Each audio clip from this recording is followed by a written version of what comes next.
નમસ્કાર મિત્રો, ચોકી જજો મિત્રો। રાતના ટાઈમે ચોર ચોરી કરવા માટે આવે છે। જી હા મિત્રો, વિડીયોને છેલ્લે સુધી જોજો। ચોર પકડાઈ ગયા છે। ક્યાં ચોર પકડાયા, ક્યાં ચોરી કરવા માટે આવ્યા છે, બધી જ ડિટેલ હું તમારા ઉપર શેર કરવાનો છું મિત્રો। અત્યારે જે બધા લોકો ડરી રહ્યા છે, છોકરા લોકો ડરી રહ્યા છે, સ્કૂલ જતા ડરી રહ્યા છે અને ખેડૂત લોકો ખેતરમાં જતા ડરી રહ્યા છે।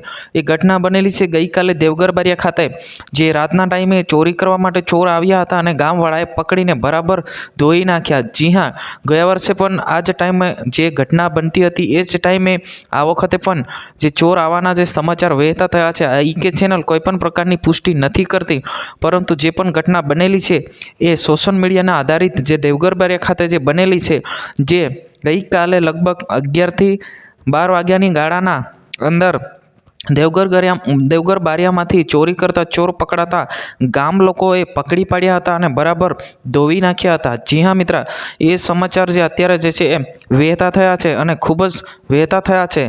અત્યારે મોટામાં મોટા સમાચાર મળે તો બધા લોકો ડરી રહ્યા છે કે ભાઈ હા, અમારા ગામમાં ચોરી કરવા માટે કોઈ આવે તો શું કરવું, એવું બધું લોકો કહી રહ્યા છે। પરંતુ મિત્રો, ડરવાની બિલકુલ જરૂર નથી। આ જે અત્યારના જમાનાની અંદર જે એઆઈનો જમાનો છે, ફોટા એડિટિંગ પણ થાય છે અને બધું જ અત્યારે જ ટેકનોલોજી વધી ગઈ છે અને જે પણ એડિટિંગ બધું જ થઈ જાય છે અને જે અફવાઓ પણ વધારે થઈ રહી હોય છે।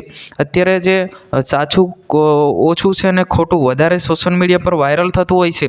એ જ રીતના જે ઘટના બનેલી છે દેવગર બારિયાની અંદર, જે આ તો સાચી છે મિત્રો કે ચોર ચોરી કરવા માટે આવ્યા હતા અને ચોરને ગામ લોકોએ પકડી પાડ્યા અને બરાબર ધોઈ નાખ્યા। જી હા, જેમ કે તમે સ્ક્રીન પર જે પણ ઘટના બનેલી વિડીયો તમે જોયા છે, જરૂરથી મિત્રો આવનારા વિડીયો તમારા સુધી પહોંચે। આ ઘટના વિશે તમારે શું કહેવું છે જરૂરથી કોમેન્ટ કરીને બતાવજો અને ચેનલને સબસ્ક્રાઈબ કરીને લાઇક કરી નાખજો। અને ટૂંક જ સમયમાં આપણે 1 લાખ તરફ આપણે જઈ રહ્યા છે, તો જરૂરથી સપોર્ટ કરશો એવી વિનંતી સાથે આ વિડીયોમાં બસ આટલું જ। જય હિન્દ, વંદે માતરમ।